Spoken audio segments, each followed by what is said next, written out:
This is a special Florida State House District 48 debate, produced by WFTV in conjunction with the Commission on Local Debates.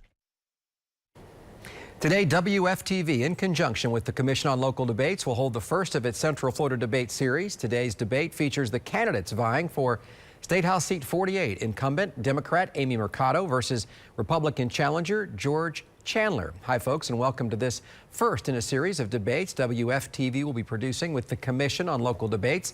And welcome to our candidates, Amy Mercado and George Chandler. First, some ground rules. The candidates will both have 2-minute opening statements and 2 minutes for closing statements. We will alternate questions between the two of you. You will each have 90 seconds to respond directly, and rebuttals will be limited to just 30 seconds. We have clocks throughout the studio here to keep us on, or me on task, as it would be. After a coin flip, Mr. Chandler opted to go first. Again, thank you both for being here. We appreciate that. This is part of allowing Central Floridians to get to know the candidates better. But it's your turn with your opening statements for 2 minutes, Mr. Chandler. Thank you. Hello, I'm George Chandler. My wife is, I've had a wife for 34 years. I've been married to my beautiful wife, Karen. I have 3 children and 2 grandchildren. I am an Army veteran. I served in the intelligence service. I went to UCF. I obtained a degree at the University of Central Florida, and I was elected as student vice president. I've had a real estate license since 1987. I also served in the Department of Justice and Homeland Security. I work with my community and always enjoyed, especially education. Worked with PTAs, organized quite a few, also organized PTSAs, and served as the president of Freedom High School. I also worked with the school advisory councils, helping them adjust their school improvement plan. I was selected to work on the Orange County School Choice and was elected by my peers to be their representatives. I enjoy working with those things. I also am a member of the Knights of Columbus. I've served as their treasurer, the financial secretary, and the Supreme Council representative. I was a $1 million plus producer in real estate. I was scoutmaster. I'm also a member of the Order of the Arrow. I entered the race because, and it is late, but I enjoy working within my community. I have enjoyed it working with our community. I feel I can make a difference in Tallahassee. I have some disagreements with my colleague here, and I hope that I can show you what I offer you and can work to accomplish a lot more. Thank you. All right, that was your time, 2 minutes, your openings. Now, Ms. Mercado. Thank you for the invitation, and thank you for accepting. It's very pleasant and a great opportunity for us to share our differences and our similarities. I am Amy Mercado, State House Representative for House District 48. I was elected in 2016, so I'm still a freshman legislator. I am a very proud mom of 6, a wife and a businesswoman. I've been in the community now for 23 years. I moved here in 1995 because of an ailment. I actually come from a multi-generational and blended family, so I have 4 generations in my home, and what brought me here was the care of an elderly grandmother who was very sick. And so I've set roots here. I've had our children here. My children are proud graduates of Orange County Public Schools, and the things that drive me to work for my community have really been the experiences that I've had both from the children's side, so from kindergarten to college at this point, and the things that my grandparents have had to deal with throughout their life cycle and the things that they have to work for and fight for. Things are not easy. They're not necessarily equitable throughout the system or the process. And so when I decided to run for office, it was bringing those experiences that were very personal and my business experience as an organizational and operational manager. So compliance and financial compliance and regulatory compliance is my current background the last 12 years, and these are the things that have, I think, trained me to do the things that I do in Tallahassee. So thank you, and thank you for the opportunity. Okay, there's the introductions from both of our candidates. Again, House District number 48. Now to our first question. We'll start with you, Mr. Chandler. How would you describe the unique and diverse issues facing your district to someone from outside our region? Well, in my opinion, we have a fairly large influx, which to me is positive, of Puerto Ricans who abandon Puerto Rico because they out of necessity. And they come here and they should be treated the same as someone who abandons from North Carolina's issue that they just had today.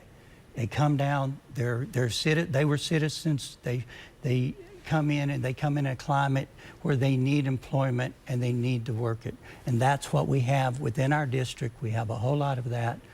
And that to me is something that we have to deal with. My district is drawn with a very large Hispanic population. I personally have dealt with that many years. I've actually made 17,000 people citizens and worked through that system for a long time.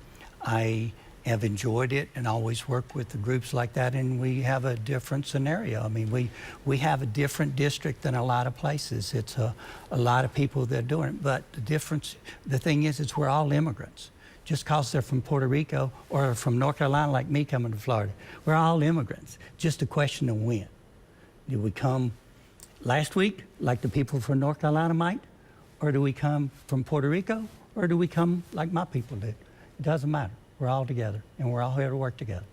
Very good. Now, 90 seconds for that. Now your response for 30 seconds. So I would say that the district is definitely very diverse, and the people that live in the district definitely want to see folks that are supportive, empathetic, culturally competent, especially within the area that transitions pretty quickly. There's over 60,000 rental units in the area, especially within the Cimarron corridor, that Gateway Orlando corridor. People come and go because it's really the easiest to traverse, it's the easiest to understand. It's set up in a semi-grid system if you're coming from other cities. And, you know, I have to say that the folks that are coming here from around the world, not just Puerto Rico, but thank you for supporting that. But the folks that are coming here from Puerto Rico are not necessarily coming here because they want to be here. Some of them are coming because they have to be here. That was your time. Now, question number 2 starts with you, Ms. Mercado. What specific changes does the Central Florida economy need in order to benefit a larger amount of citizens, families, and businesses? And how can you accomplish this in the state legislature? So that's something that we've been fighting for collectively, and that's really living wages. People are having such a hard time dealing with finding a job that they don't need 2 and 3 jobs. Within the area, you're dealing with service industry, tourism, tourist industry. The airport is literally the heart of the district. So these are the folks that are coming into work where they live within the area. And so it's important for them to have actual jobs that they can survive with one job. The $8.25 an hour is not cutting it, and we even have employees in the airport that are making less than that. And so how can they survive in a 2-bedroom apartment that I would have rented 23 years ago for $650? That same apartment right now is over $1,400. Yet the cost, what they're getting paid, is $8.25, where I was making $750. 23-year difference. People need good paying jobs, and in order for them to do that, they need to have the collective pieces with our universities, our apprenticeship programs, the different ways of getting to that living wage. So how will you accomplish that in the state legislature? So what we've been working for is raising the minimum wage. That's obviously a conversation that we've had throughout the 2 years that I've been in office, but even before that, I am proud to support the Fight for 15. It's important for us to be able to survive. You know, there's a misconception that $15 is so much. $15,000 is about $30,000 a year. Who can survive with $30,000 a year in our current economy? You can't. You need more than one job. You need more than one person trying to put that in. So at the legislative level, that's a start. All right, Mr. Chandler, you have your time now to rebut what she said or agree. Well, thank you. I mean, in the case of this one, I knew there would be a crossing point at some point, and this one is it. I do not believe in a minimum wage at that level. The reason is I go to Walmart, I see all of the machines that have replaced people because they can't afford to do them. I go to Burger King some, but mostly McDonald's, I see machines. I don't want to see machines replace people. I love the way it is at Disney. They just negotiated a contract for the 15, and I'm okay with that. There are businesses that are doing that. That's great. I've been a union official, American Federation of Government Employees, as a vice president here in Florida. So I believe in that. Okay, that's your time right there. Mr. Chandler, what roles does your party affiliation, Republican Party, play in your decision-making that seem to be along party lines? Well, my decisions with the Republican Party are some of them, but if it's just like I said before this program, if you agree with somebody 100% of the time, one of you are not listening. I do not agree with the Republican Party on a lot of things, but I do agree on the fact we shouldn't have sanctuary cities. I do agree on no new taxes because I think it helps everyone. We have 500,000 new jobs in the last 4 years. That is because the economy is thriving.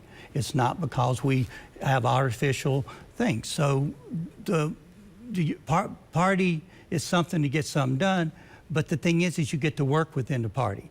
The party that you're dealing with right now, getting something done, if my opponent's voting, is like mostly no's. She has 2 yeses of the important votes on votersmart.org. I would work with the Republican Party more. And I have the priorities and I have the same things that they do. Not on all of them, but on some of them. That $15 is a non-starter for you statewide. You would not agree with that? I do not believe the $15 is a necessity. I believe that businesses will get to that, period. To me, that's where it's going to be. I'm glad to see that Disney went to that. And they've also doing it for their other employees that are not unionized. Okay. My wife just told me yesterday that she's getting it. That's great. So he, again, brings up some interesting points, and that is the difference between you two, at least when it comes to the wage. Your time for rebuttal. Yeah, I mean, there's obvious differences. That's why there's 2 of us, and we, are good to share those important details. But at the end of the day, I'm very proud of A, my party, B, the votes that I've taken throughout. I come from a law enforcement, union labor family, but every single one of my jobs have been private enterprise. My current job is a hybrid, and we have very limited benefits. So I can see both sides of this coin. And if we take care of our employees, which are the most important piece, everything else will thrive. And as far as technology is concerned, that's going to change regardless. It doesn't matter what party. Technology moves forward and advances, and people will be doing a different job, a different work, and there's programmers behind those cashiers. You might not see a person, but you see a higher paying job back there because somebody is actually programming that. Okay. And then we train other people to do other jobs. There's the time on that rebuttal. Ms. Mercado, your turn now for the next question. What do you believe is the right balance of power between the state government laws you will make in Tallahassee if elected and the power of local leaders here in Central Florida to take community-based action? So I am a super proponent of local rule, right? Our entire country was developed on local rule first, right? The cities were, or the little towns were first, and then we ended up with the federal government.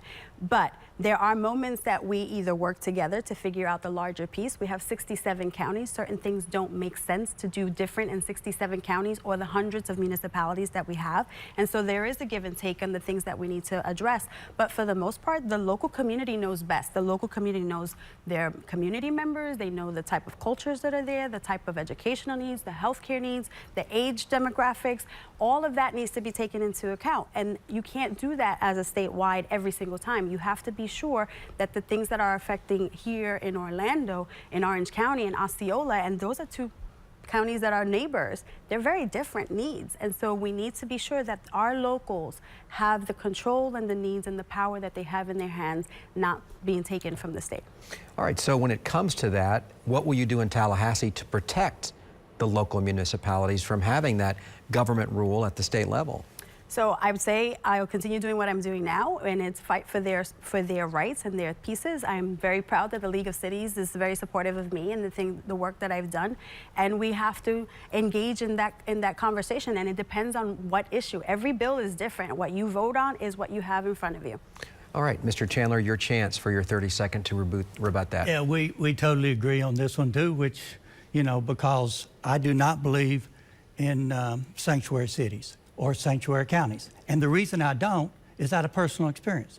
I've literally deported someone who had come back into the U.S. 8 times and had been convicted twice of murder. I've also deported aggravated felons, child molesters. I don't care, and I used to get irritated when the local police department from the city would call me up and say, hey, we got somebody we pulled over, they're illegal. And I'd say, forget it.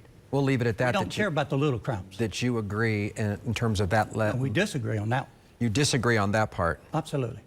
I thought you started with. No, I'm absolutely opposed to sanctuary cities, and she's for them. Okay. I have not even spoken about sanctuary Well, you cities voted yet. for them. Yeah, that you went down a path that we That's did not. local rule versus not. There was a bill for giving them local rule on sanctuary Different cities, topic, and for the other sure. was not. Okay, so we can continue right now with fine. that. Your chance So- now to rebut what he had just said. Thank you. And so the sanctuary city bill, completely different bill. And the reason why I voted against that bill is because we're attacking all undocumented folks, not just the criminals. You want to take the criminals out of the system, they're going to be arrested regardless. It doesn't matter what their status is.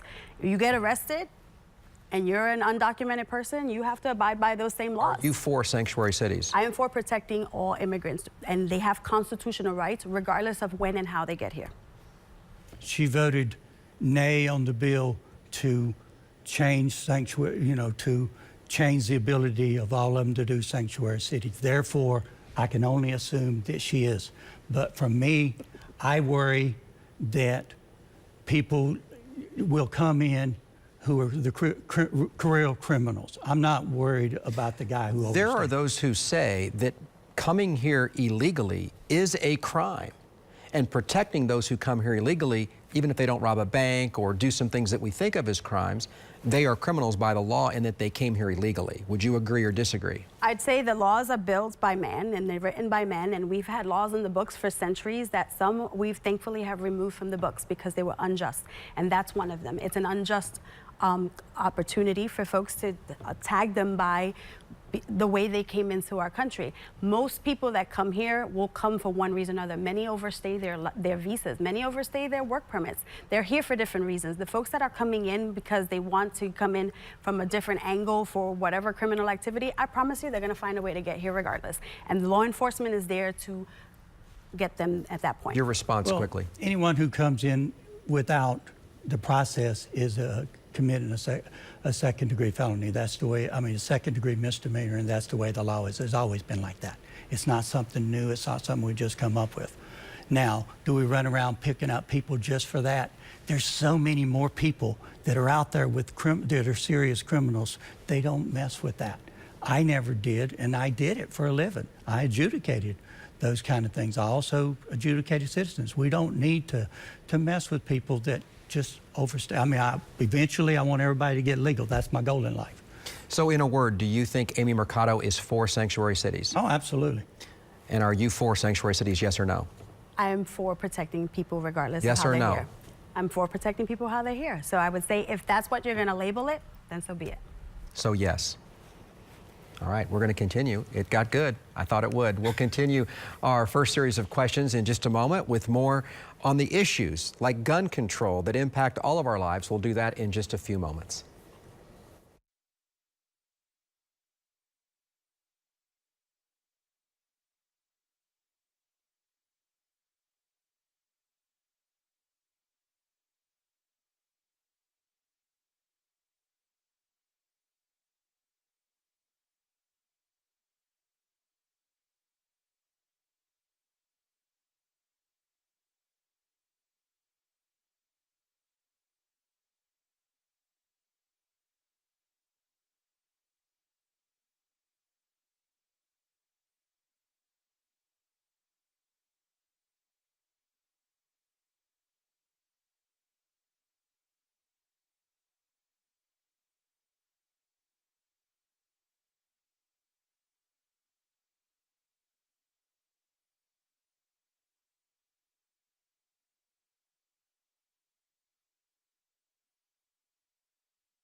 Welcome back. This is the second part of our special debate for an important state house race. We're here with State House District 48 candidates Amy Mercado and George Chandler. Again, thank you both for being here. We are going to have another series of questions, but before I do that, I want to talk about how important these debates are just from a personal standpoint. So many people go, oh, I like their signs, or I like what party they're in, or I like that person's name. This is their chance, and we're trying to afford that opportunity for people to actually know what's going on with the candidates that they may choose. Our next set of questions starts with you, Mr. Chandler, based on our coin flip. What do you think should be done at the state level to address the influx of Puerto Rican citizens who have relocated to the Central Florida area? Actually, I think more should be done, because to me, they shouldn't be treated any differently than someone that come from North Carolina, that they just got it. My sisters just got inundated at Swasboro. Everything that can be done, where if their system didn't have the educational system when we should hire additional tutors to help them. No, it's, to me, education is the most important thing we can give to our kids. My daughter's a second grade teacher, and when she sees kids from wherever, she helps them. Give them help with Spanish. Give them help with whatever they need, because people deserve an education. And where they're from is irrelevant, because the people from Puerto Rico are just U.S. citizens, the same as everybody else. In fact, I personally favor statehood of Puerto Rico. But, you know, so I don't see why people even, you know, but any available funds, every possible service we should give to them, we should give to them, because that's what they deserve. They're not any different than Floridians that were in the middle of some flood somewhere, or the guys from Houston who come in. They speak a little bit different language, so what? You know, yo hablo español cuando necesito, you know? You know, we can all work together. They learn our language, we learn our language. It makes the whole thing better. That's the great part about America's melting pot. They're just adding to it.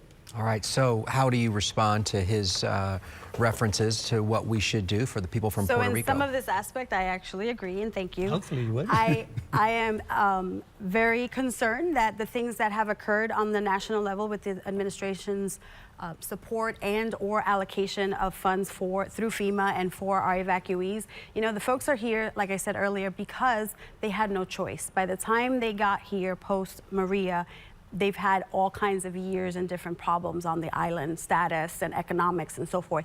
And so when they arrive here, the things that we need to do at the state level is support their needs, because they've been tortured literally for over 2-3 years at this point, if not longer. How do you respond to his comment on statehood as a Puerto Rican? As a Puerto Rican with family still there and family here, and I was actually born and raised in New York, I say that that decision belongs to the folks that are staying in Puerto Rico and living in Puerto Rico. If that's what they want and that's what they want to vote for, by all means. My vote doesn't count over there. My vote counts right here. If that's what they want to do and their family members are going back and forth with this, and this is the things that they're deciding because of need or economics or whatever the future may hold, that's on them. All right, Ms. Mercado, what is the one issue you believe leaders at the local and state level are currently overlooking? And if elected, how would you handle that? The biggest one is housing. We have raided the Sadowski Trust Fund for years, probably more than a decade at this point. Last year we raided it. This year we raided, actually they raided most of the trust funds last year for $400 million and 500 plus the year before. If we don't do something about the housing crisis that we've created, that is a false crisis, then we're never going to get ahead. Those folks that are trying to survive at 8 1/4 will never get ahead because they can't afford their living. When you are requiring folks to have and make 3 times their rent, and they're making less than minimum wage, we have a problem. So that is something that the locals can work on, the state can work on. Unfortunately, our leadership at the state level has chosen to use that funding for giveaways. But at this stage of the game, we have the opportunity, we have the money. It just needs to be allocated appropriately in order for people to survive. And you touched on that. $89 billion budget was passed. How would you adjust some of those dollars? First off, not raiding the 400 plus million of the trust funds, that would be a start. Because that trust fund was designed to cure this problem. Exactly. And it's not for done years, that. it's not been used. And there are other trust funds, I mean, Veterans Affairs and Elderly Affairs, there's different things that were raided to plug whatever false holes they decided to plug.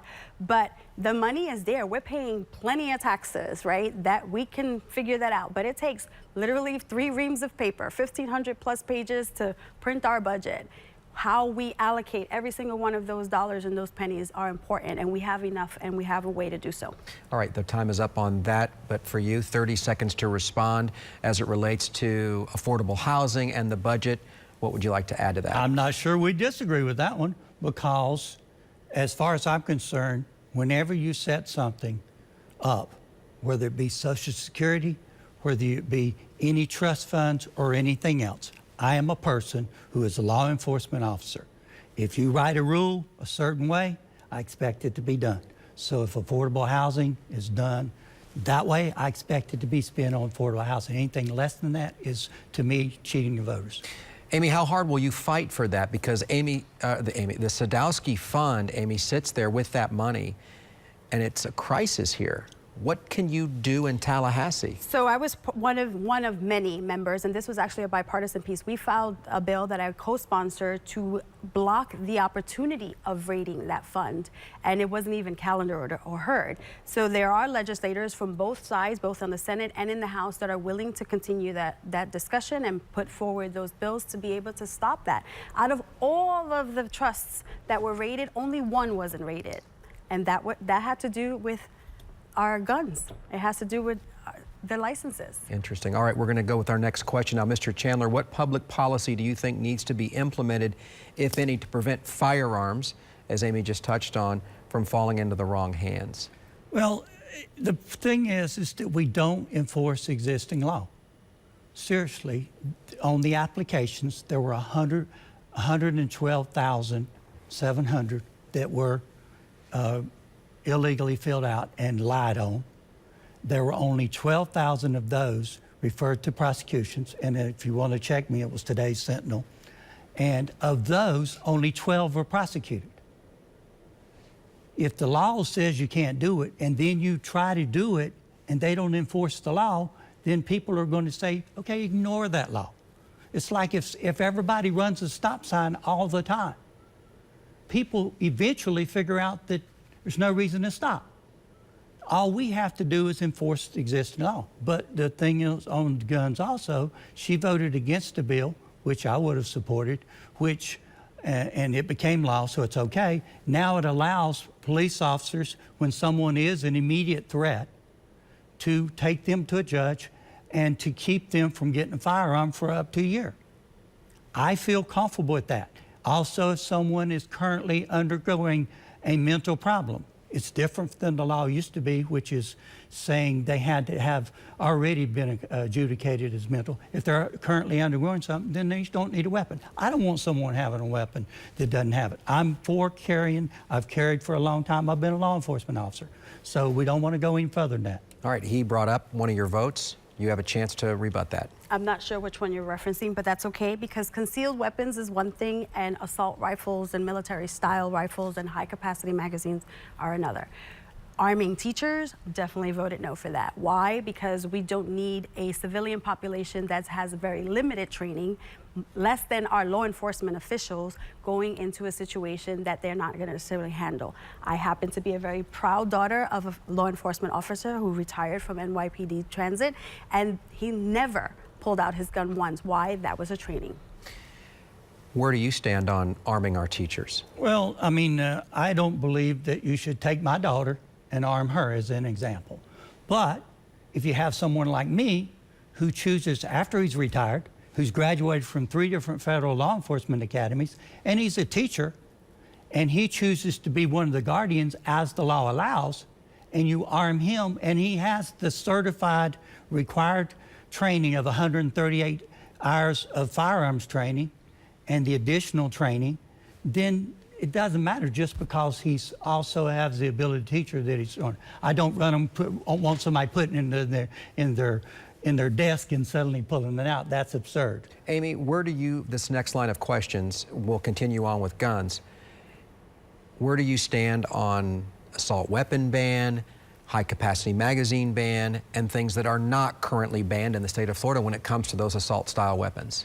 So I am in favor of banning them. I happen to be a proud family member of law enforcement, like I said, and military. And one of the things is, you know, military style weapons, regardless of size, regardless of capacity, are meant for war. They're not meant for our streets. So we're outgunning our law enforcement, and we're creating a bigger problem or allowing a bigger problem within our streets. So I think we need to remove that. Would you vote to ban assault style weapons? Absolutely. Would you vote for that? I requested for it to come to the floor. Absolutely not. As far as I'm concerned, the whole reason to have a weapon is to defend yourself and also a right to bear arms.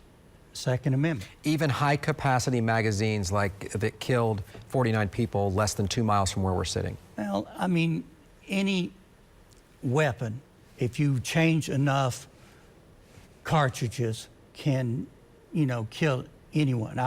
And that's a big problem. The Pulse thing was, and whether it's high capacity or 4 or 5 different weapons, it all has the same effect. If you look at just a small weapon with the whatever, it still has the same one. It's not that difficult, especially as any officer will tell you, if you've got somebody who's practiced and trained. And this guy was a security officer. He should have never had the weapon, period. So we have 2 major differences so far Absolutely. From you two, and that regards guns and the sanctuary cities. So those are clear differences. Now, the next question goes to you, Ms. Mercado. In the past legislative session, legislators signed into law the provision for voucher-like scholarships to pay for students who are bullied in public schools to attend private schools. There are both private and public schools in your district. What do you think is the role of the state regarding supporting for public, charter, and private schools, and what will you do in the State House regarding your stance? So for that particular bill, I did vote no on it because they set it up with first come, first serve, very limited budget, very limited accountability. There's absolutely nothing in the legislation that says how they're going to handle the bullying, the bullied. Sometimes the people that are bullying on one side were bullied elsewhere. There's nothing in that legislation that deals with the actual problem. So that's one piece. As far as voucher schools, scholarship schools, charter schools, however you want to call them, they're all slightly different. As long as they have the same exact certification, accountability, and requirements as public schools, we can have a conversation. Until then, I'm not voting for something that do not have those same accountabilities. When you take money from a public school system, don't put it back, don't allocate from other places, and put it into a charter program that has zero accountability, no one knows where the funding is going, and you have schools being closed because administrators are taking the funding. I have a problem with that. I graduated 4 children from Orange County Public Schools. The more funds and it's not always money, the more resources we put into the system, the better our children will be. What we're doing is failing the entire system. And then we're taking from the larger system to give to a much smaller area that has no real regulation yet. So I have a problem with that, and I will continue to vote exactly the same way I have if that continues in the process. Your chance to rebut that. Well, the problem is that, some of the things she said about voucher, I 100% agree with. I like accountability. One of the things that I have on the little cards that I play around with is government accountability. That's important to me. And the public school system, the private school system should be to the same accountability. Plus, right now, they're set up with the same FTE. There should be some that goes to the public that don't go to the private. The reason being is that the public has to deal with all, not necessarily just some. All right, that will be some similarity when it comes to charter schools and the Correct. funding of them. All right, we're going to take another short break. We'll be back to ask these candidates questions about the environment or tourism-based economy, Sunrail, and much more in just a few moments.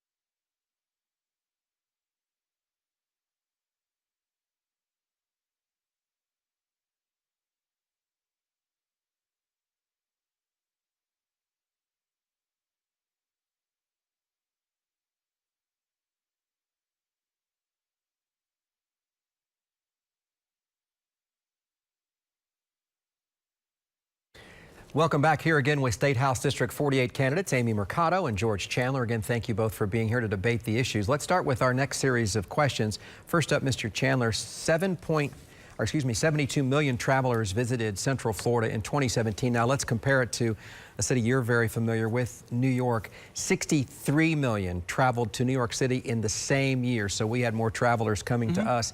Individual citizens have begun taking interest in lodging tourists in their own abodes, in their own homes, and home sharing services like Airbnb. What do you feel your role in the state legislature should be regarding ongoing proposals for regulations on those home sharing type plans with all these travelers and all that potential money there?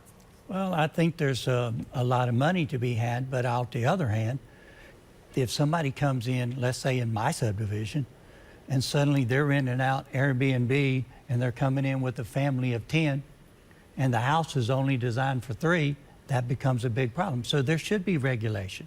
There should be specified number of how many people per room, things of that sort. And also there should be taxes. They should put significant taxes upon it, because to me, it's hurting revenue from the hotels and motels.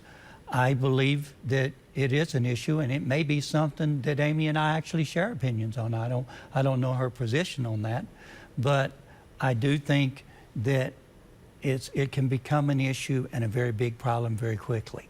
So I do like that Orlando looked at it and dealt with it. I don't feel a statewide law would be appropriate for that particular thing. Go ahead, I'm sorry. You think that that's a local situation, not to handle at the state level? That's accurate. I don't feel that one solution for everything, that particular case, would work, because something that might work for Orlando would not necessarily work for a small city in upstate Florida.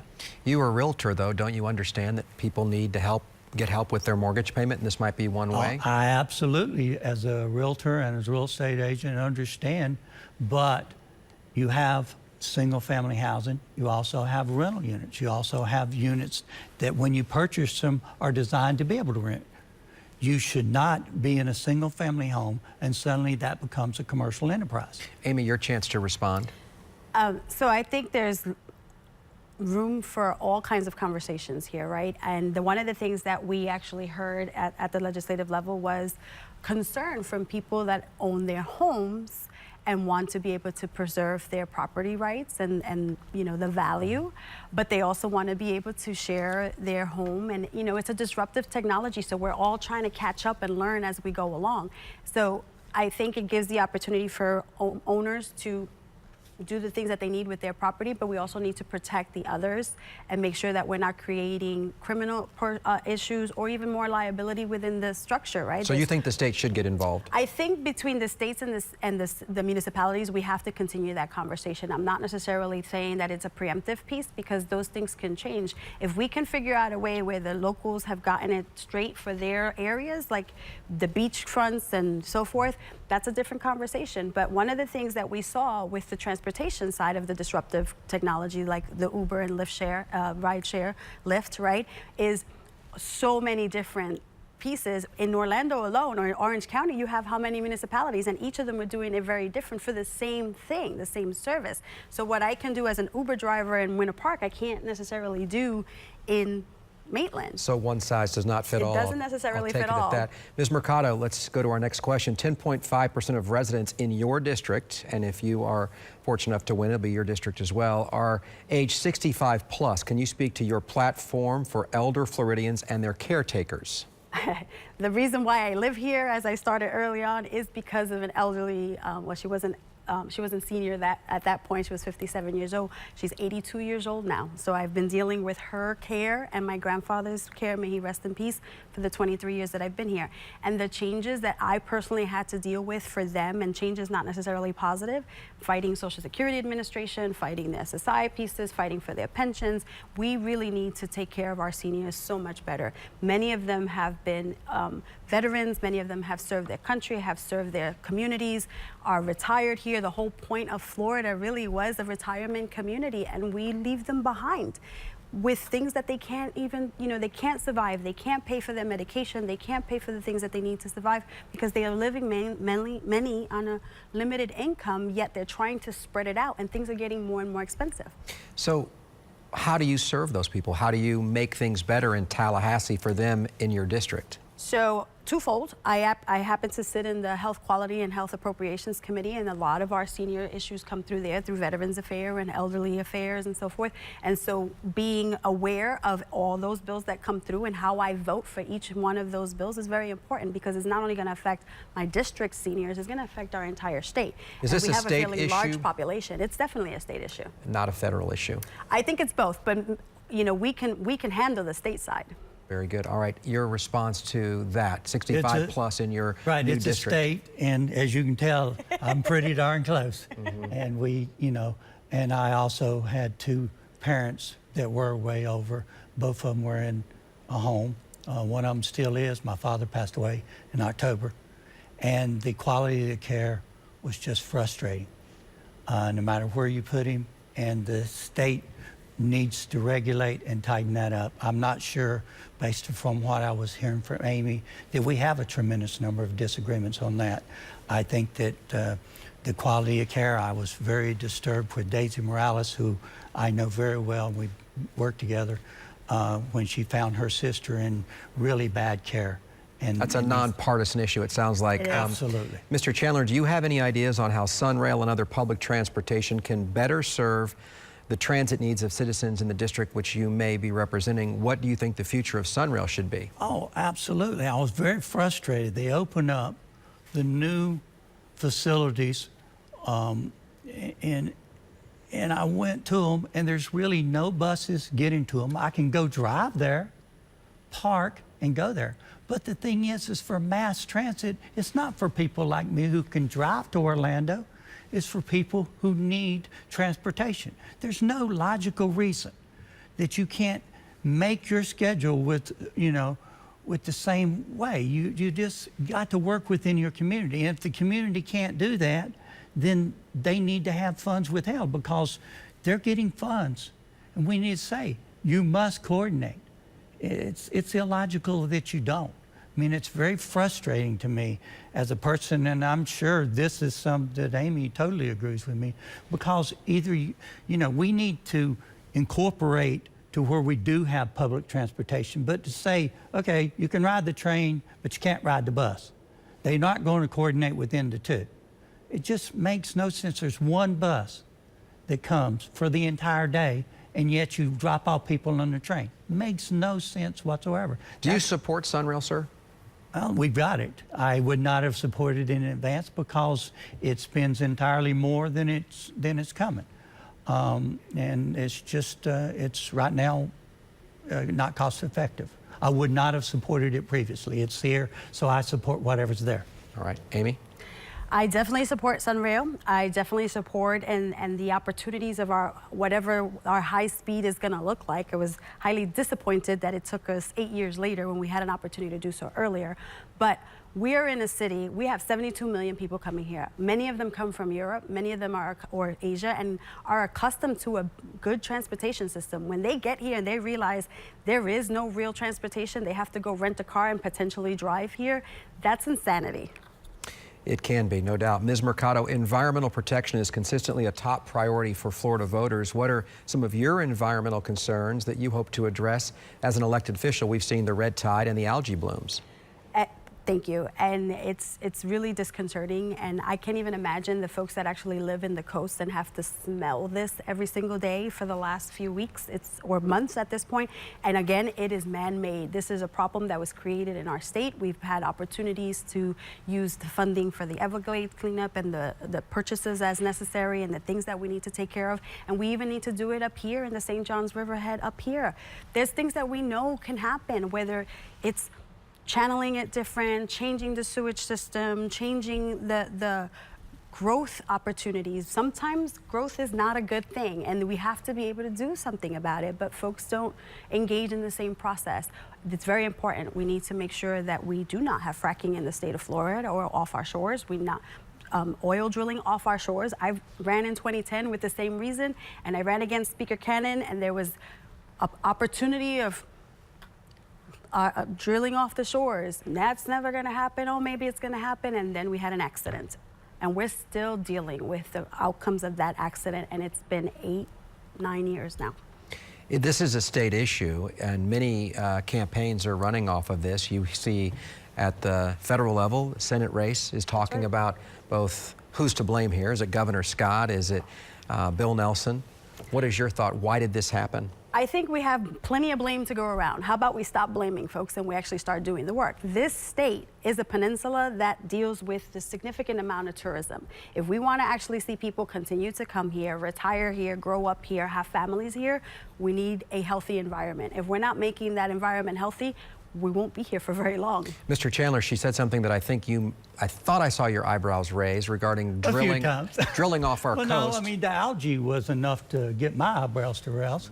You know, the thing is that the algae on the coast is not man-made. Now, the ones that is in the middle of the algae bloom in me is from fertilizer and not properly regulating the stream. We don't have an issue on the internal, but the red algae is literally it was reported in the 1700s. We really weren't doing it back then. She did touch on something, because your time is up on that response, and I do want to get your response to this. Where do you stand on drilling off the coast of Florida for I oil? don't see a reason to do that. So it's a no? No. You would vote no. All right. We don't disagree on that. Okay. Coming up in our final segment, we'll cover issues specific to House District 48, such as concerns about crime, infrastructure, and, again, affordable housing. We'll ask the candidates those questions and more after this brief break.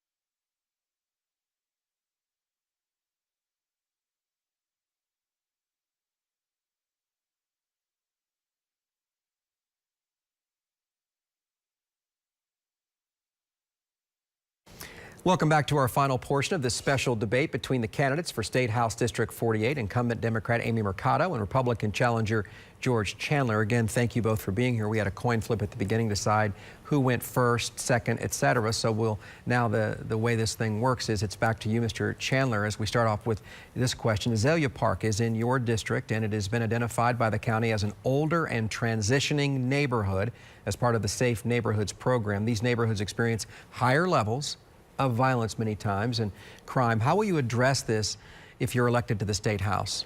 Well, I mean, to me, you put more funding to areas that have the higher crimes. I mean, I sold real estate in Azalea Park.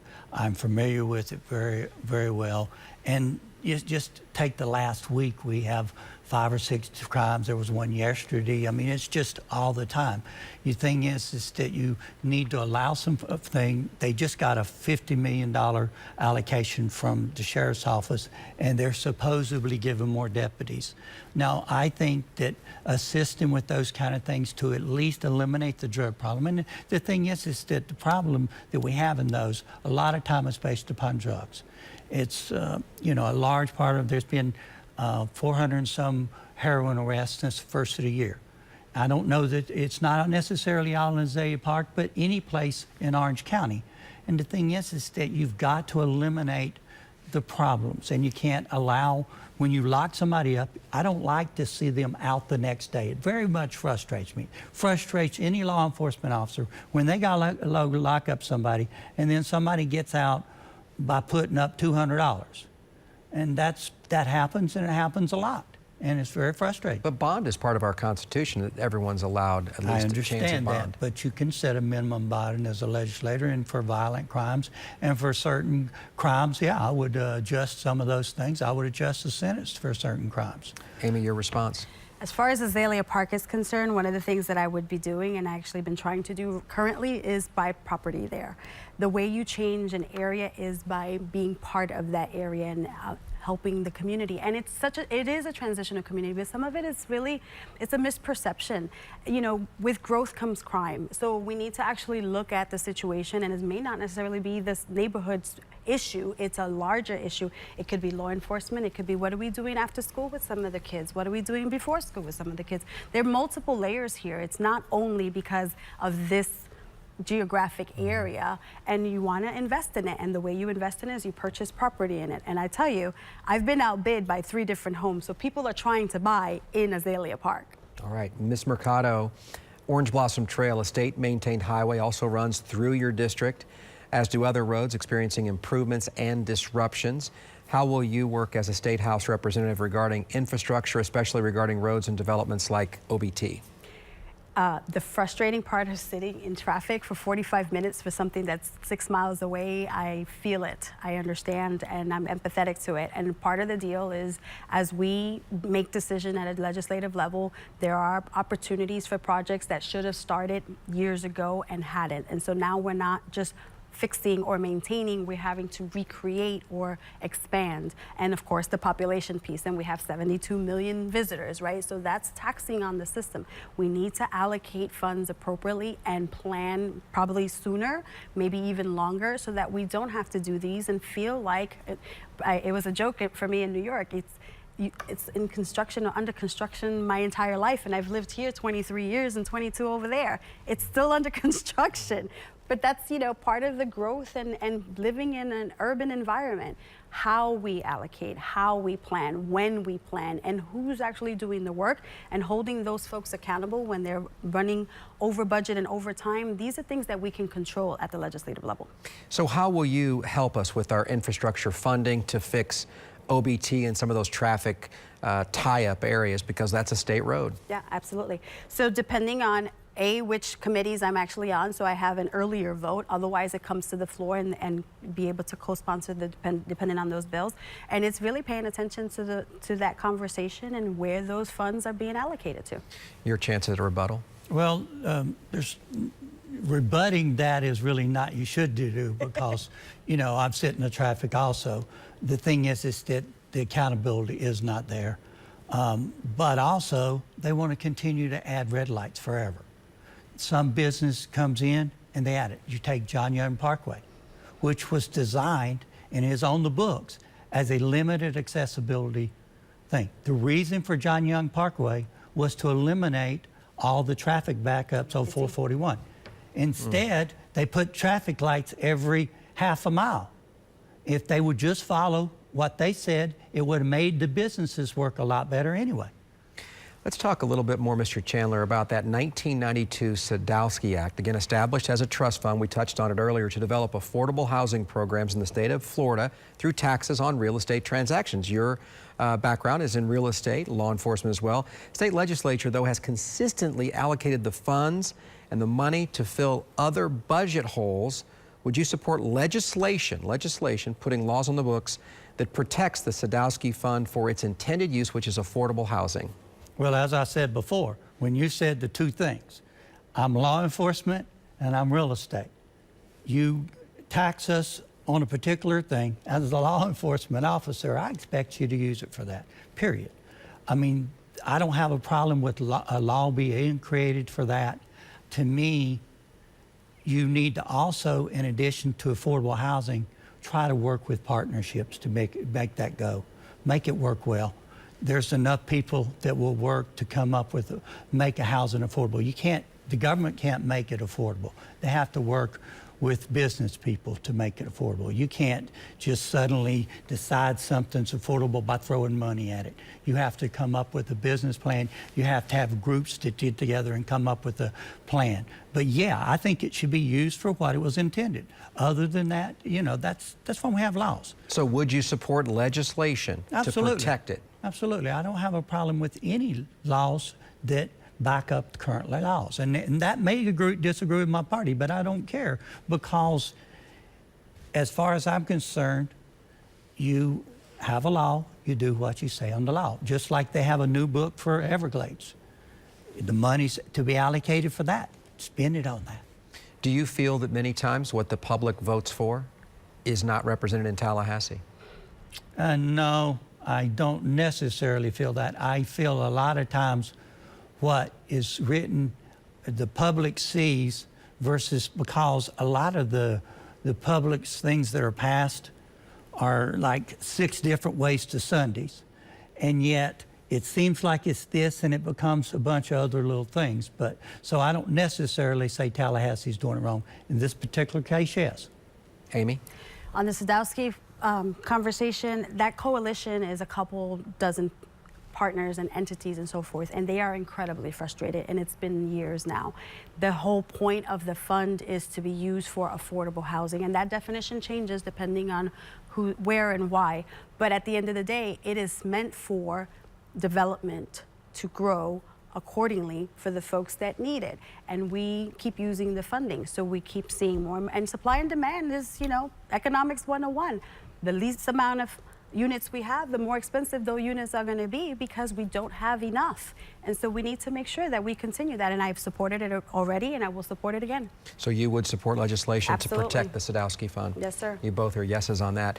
Ms. Mercado, do you believe that the uses of the tourist development tax as established by the state legislature should be extended to local needs such as law enforcement and transportation? The short answer is no, because those responsibilities belong to the cities and counties and to deal with those budgets. TDT was developed for a very specific purpose with specific legislation to be used for those pieces. As long as it abides by those definitions, then by all means. What I don't like to see, it's, you know, it becomes the golden ticket or the pot, and people want to jump into it for all kinds of reasons, and they, you know, things change and the definitions can merge, but at the end of the day, again, like those trust funds, it was set up for a very good reason, and that reason needs to be the main purpose, if not the sole purpose. If and when we look at it at a legislative level and they try to expand it or change it like they did recently, you know, we'll have that debate, and some of us agreed and some of us disagreed based on what we were given and the language that was in that bill. Even the delegation from Brevard was split, and it was coming from Brevard, a portion of that change. And so, you know, you have colleagues and coworkers that are not agreeing on the definition, and we want to expand the golden pot. I think you need to leave it alone and have the counties and the municipalities allocate funds appropriately and willingly to the things that are necessary. And law enforcement is a huge chunk of any of those municipality budgets, but they need to know what those are and plan for them. Your response? No, I mean, something like International Drive is a pretty good example. But the thing is that the hotel tax, the tourist tax, is administered through them, and it goes through them. But there's a tremendous amount of law enforcement that's necessary to keep that area safe. And yeah, that could be a problem. Unfortunately, there's not any funding for that. I would look at discussing that with every party before we change that, but I can see where it taxes additional law enforcement.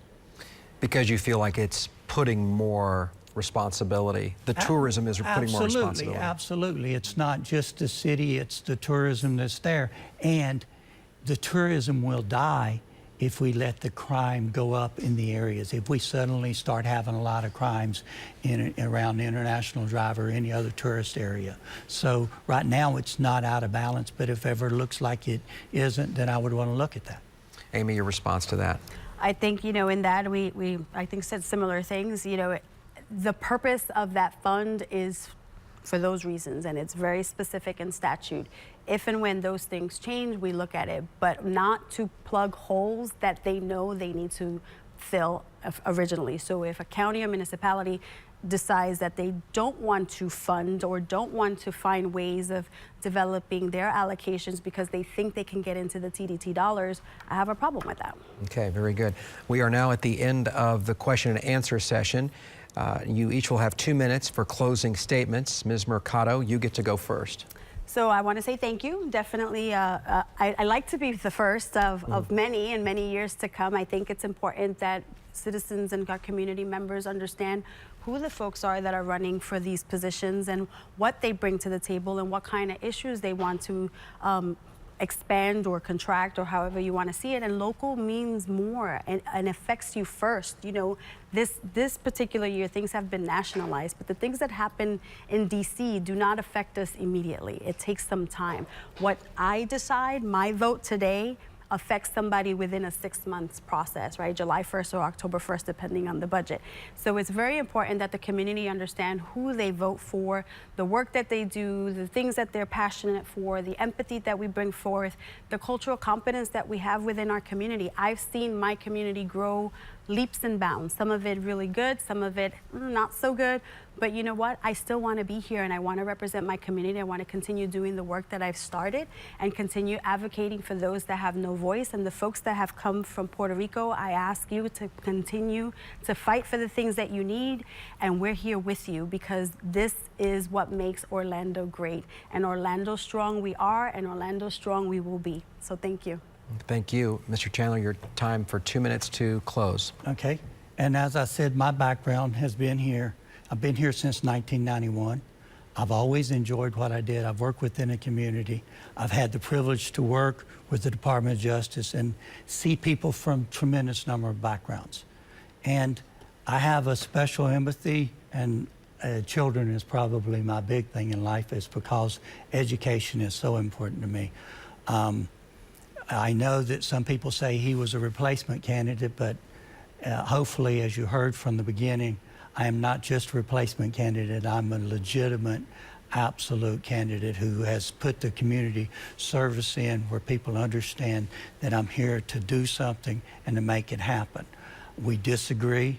We disagree on things that didn't come up. First, I want to thank you for how well y'all did. There are some things that don't come up, like Pregnancy Crisis Center and God Request.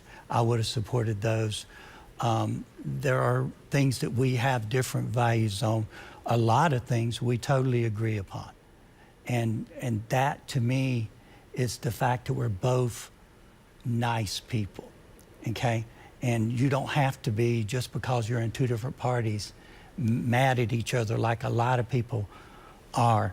And we don't need to have two different situations. I'm here to represent the community. I'm not here to represent this group or that group. I'm not looking at this is independent, this is Republican, this is Democrat. I think that we can organize, we can get stuff done. I feel like that I can be very effective because I'm going to be a part of the Republican majority. There's not likely that it's going to be other than that. So I would appreciate your support and your vote for that. And thank you very much for your time. And again, thank you for Channel 9. You bet. All right, we will end it there. Again, thank you both for being here today, Amy Mercado and George Chandler. It's admirable that you both agreed to take part in this debate, which of course was designed to better inform local voters. And thanks to our partner in this program, the Commission on Local Debates. We look forward to 3 more State House debates coming up in the next few weeks.